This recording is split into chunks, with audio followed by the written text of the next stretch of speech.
Hi viewers, welcome to our channel. ప్రస్తుతం మనతో పాటు senior journalist Damoh Bala sir వారితో మాట్లాడారు. నమస్కారం సార్. నమస్తే. సార్, వైసీపీ వాళ్ళు తిరుమలలో మరో స్కామ్ చేశారని చెప్పేసి ఒకటి బయట పెట్టడానికి చూస్తున్నాం సార్. మరి ఏం జరిగింది తిరుమలలో? ఏం స్కామ్ సార్?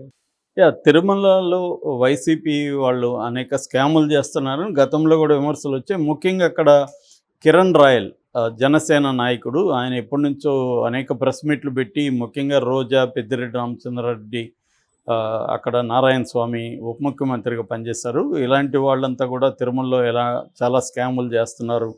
అక్కడ మఠానికి సంబంధించిన భూముల్ని వీళ్ళు ఆక్యుపై చేసుకున్నారు. ఇలాంటివి ఎప్పటి నుంచో చెప్తున్నారు. ఇప్పుడు కొత్తగా వీళ్ళ ప్రభుత్వం వచ్చింది కాబట్టి వాటిని అన్నింటిని బయట తీస్తున్నారు. ముఖ్యంగా నిన్న వాళ్ళు కొంతమంది శ్రీనివాసానంద స్వామి అనే ఆ స్వామితో పాటు ఇంకొంతమంది స్వాములు, దాదాపు 4 స్వాములు, కొంతమంది హిందూ సంస్థలకు సంబంధించిన ధార్మిక నాయకులు, వీళ్ళంతా కూడా శారదాపీఠ నిర్మాణాలు జరుగుతున్నాయి, వాటిని వీళ్ళు విజిట్ చేశారు.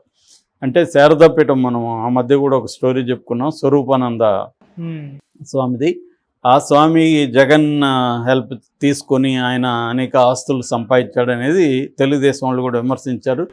అట్లాగే ఆయన అనేక అవకతవకలకు పాల్పడ్డాడని, అక్కడ సెక్యూరిటీ పేరుతో ఆయన పెద్ద ఎత్తున పోలీసుల్ని వాళ్ళని పికెటింగ్ పెట్టుకున్నాడని వాటన్నిటిని కూడా తీసేసింది. దానికి దాదాపు 20 నుంచి 24 లక్షలు ఖర్చు అయిందని, సో అదంతా కూడా వేస్ట్ అని చంద్రబాబు ప్రభుత్వం తీసేశారు.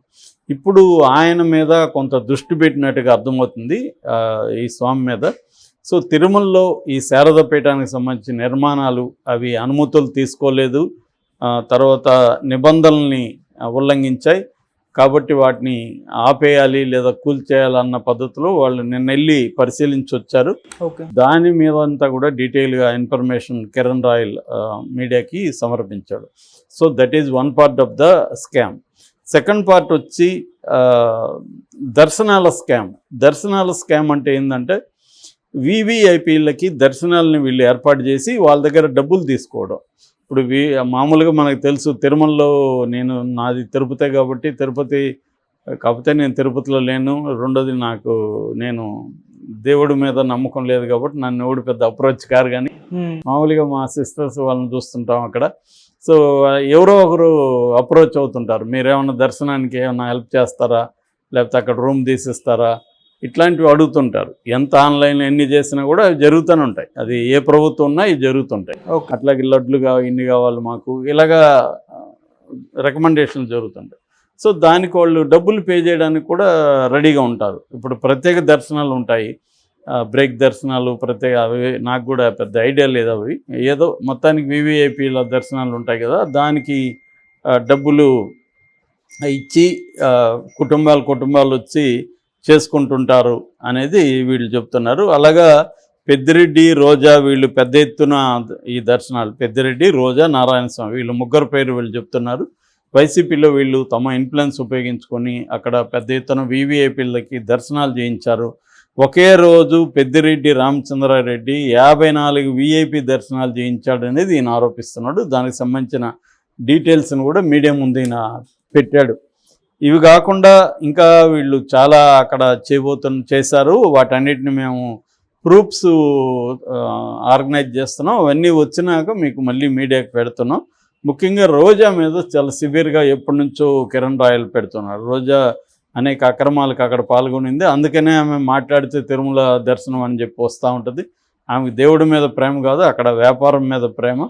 సో అందుకే వస్తూ ఉంటుంది అనేది గతంలో చెప్పారు. ఇప్పుడు వరుసగా కుంభకోణాలు, వైసీపీ కుంభకోణాలు బయటికి తీస్తున్న క్రమంలో తిరుమలలో ఏమేమి కుంభకోణాలు అనేవి కూడా బయటికి తీస్తున్నారు. ఆల్రెడీ తెలుగుదేశం మీడియా గతంలో కూడా అక్కడ ధర్మారెడ్డి ఈవో కావచ్చు, లేకపోతే ఎస్వి సుబ్బారెడ్డి ఆయన చైర్మన్ బోర్డుకి, ఆ తర్వాత కరుణాకర్ రెడ్డి అయ్యాడు. సో వీళ్ళందరూ కూడా అక్కడ వివిఐపీల ద్వారా పట్టుకొని నేషనల్ లెవెల్లో వివిధ వ్యవస్థల్లో తమ పట్టు కోసం తిరుమలని ఉపయోగించుకుంటున్నారు అనేది తెలుగుదేశం మీడియా, ఆంధ్రజ్యోతి, ఈనాడు వీళ్ళు గతంలో కూడా రాశారు. సో ఇప్పుడు ఏంటంటే స్పెసిఫిక్గా వీళ్ళకున్న ఇదేంటంటే చంద్రబాబు ఎక్కడెక్కడ ఎన్ని స్కాములు జరిగాయి అంటే నాకు తెలిసి వందలాది స్కాములు బయటకు వస్తాయి. ఇప్పుడు ఈ 5 ఏళ్లలో 1, 2 కాదు, ప్రతిదీ స్కామే. ప్రతిదీ స్కామ్. అసలు మనం వినని అన్ని స్కాములు రాబోతున్నాయి. రోజుకి 4, 5, 10 తీస్తున్నారు బయటికి. సో ఆ స్కాముల్లో వీళ్ళని ముంచేయబోతున్నారు. స్కాముల సముద్రంలో వైసీపీని ముంచేస్తారు. అది వీళ్ళ ప్లాన్. అంటే 2 ప్లాన్స్ ఉన్నాయి చంద్రబాబుకు. ఒకటి లాంగ్ టర్మ్, ఒక short term plan. Long term ఏమో వైసీపీని నేలమట్టం చేయాలంటే ముందు వైసీపీ టాప్ లీడర్స్ అందరినీ స్కాముల్లో ఇరికిచ్చేసి వాళ్ళని జైళ్ళలోకి పెట్టేయడం, వాళ్ళని కోర్టుల చుట్టూ తిప్పించడం అనేది ఒకటి. షార్ట్ టర్మ్ ప్లాన్ ఏంటంటే తాము ఇచ్చిన హామీలు నెరవేర్చే పరిస్థితి లేదు. ఇప్పుడు ఫర్ ఎగ్జాంపుల్ ఫ్రీ బస్సు ఉంది, అది ఇప్పటివరకు ఏమీ మాట్లాడట్లేదు. దాని మీద కనీసం ఫ్రీ బస్సు కావాల్సిన అధ్యయన కమిటీలు అవన్నీ ఇక్కడ వేశారు, ఇమీడియట్గా చేశారు. అక్కడ అదేమి ఇప్పటివరకు అనుకోవట్లేదు. అది ఖచ్చితంగా భారం పడుతుంది. రెండవది వాలంటీర్కి 10,000 ఇస్తాన్నాడు. అసలు వాలంటీర్ వ్యవస్థని పెట్టకుండా చేయడానికి రకరకాల ప్లాన్లు చంద్రబాబు వేస్తున్నాడు. అంటే కోర్టు ద్వారా వాలంటీర్లని వ్యవస్థనే కరెక్ట్ కాదు, ఎందుకంటే ఇందులో రిజర్వేషన్ పాటించలేదని కోర్టుకు వెళ్ళే విధంగా తన మనుషుల ద్వారానే వేయించాడు. అంటే ఫైనల్గా ఏం చెప్తారంటే కోర్టు చెప్పింది, నేను మీకు ఇద్దాం అనుకున్న కోర్టు వద్దనింది కదా, నేనేం చేయను అన్నట్టుగా చేతులు ఎత్తేయడానికి వీళ్ళు ప్లాన్ చేస్తున్నారు. వాలంటీర్ వ్యవస్థ అనేది ఇష్టం లేదు చంద్రబాబుకి.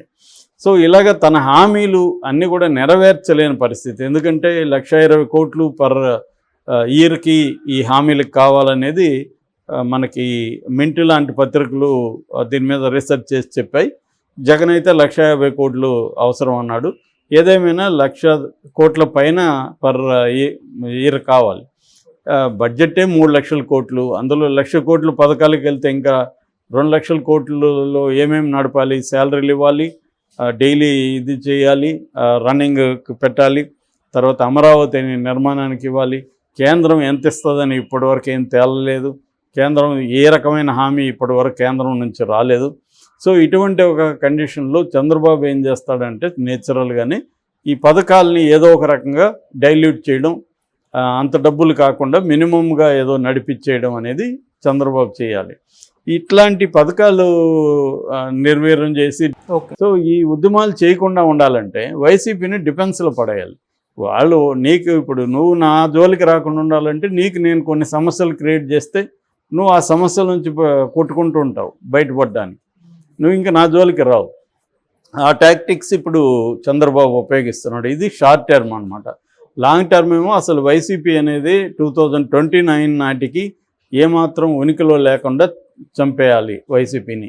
అందుకని మన అయ్యన్న పాత్రుడు జగన్ చావలేదు, ఓడిపోయాడు మాత్రమే, చావు కొట్టాలి, జగన్ని చంపేయాలి అంటే పొలిటికల్గా చంపేయాలనేది ఓపెన్గా మాట్లాడుకున్నారంటే అర్థమైంది.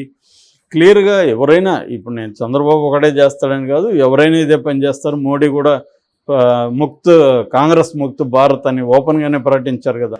అంటే ప్రతిపక్షాలు లేని ఒక పరిస్థితి తీసుకొస్తే మనకి అడ్డుండదు అనేది ఇవాళ అన్ని పొలిటికల్ పార్టీలు కూడా సేమ్ థింక్ చేస్తేనే జగన్ కూడా అధికారంలో ఉన్నప్పుడు అదే థింక్ చేశాడు, అదే ట్రై చేశాడు.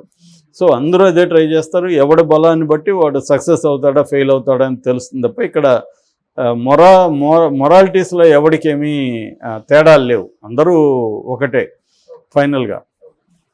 ఇక్కడ బలాన్ని బట్టి నీ డిగ్రీసు బలం, ఒకడు కంప్లీట్గా చేయగలుగుతాడు, ఇంకొకటి చేయలేకపోతాడు. కాబట్టి చేయలేనివాడు మోరల్స్ గురించి మాట్లాడుతుంటాడు, చేసినవాడు మాట్లాడు. కాబట్టి ఇక్కడ మోరల్స్ అనేవి ఏ రాజకీయ పార్టీకి లేవు. ప్రతి రాజకీయ పార్టీకి అధికారం ఇంపార్టెంట్. ఈ అధికారంలో తన జనరేషను అధికారంలో నిలబడాలంటే ప్రతిపక్షాన్ని ఎలా కిల్ చేసేయాలన్న ఒక short term and long term ప్లాన్లు అందరికీ ఉంటాయి. సో ఆ ప్లాన్లో ఇప్పుడు చంద్రబాబు ఏంటంటే ఒకటి పథకాలు తన ప్రభుత్వానికి వ్యతిరేకంగా ఉద్యమాలు నిర్మించకుండా చూసుకోవాలి. ఎందుకంటే ఇంకో ఉన్నది ఏది కాంగ్రెస్ సిపిఐ-సిపిఎంలు ఉన్నాయి. సిపిఐ-సిపిఎంలో ఎక్కువ మంది ఆల్రెడీ చంద్రబాబుతో ఉన్నారు.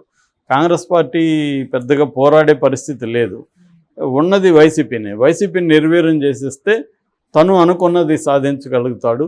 తన మీడియా ఉంది, ఆ మీడియా ప్రజల మైండ్లని ఇన్ఫ్లుయెన్స్ చేసి మ్యానుఫ్యాక్చరింగ్ కాన్సెప్ట్ క్రియేట్ చేస్తాయి. సో ఇందులో భాగంగా ఇటువంటి కుంభకోణాలు బయటకు వస్తుంటాయి. Okay, thank you so much.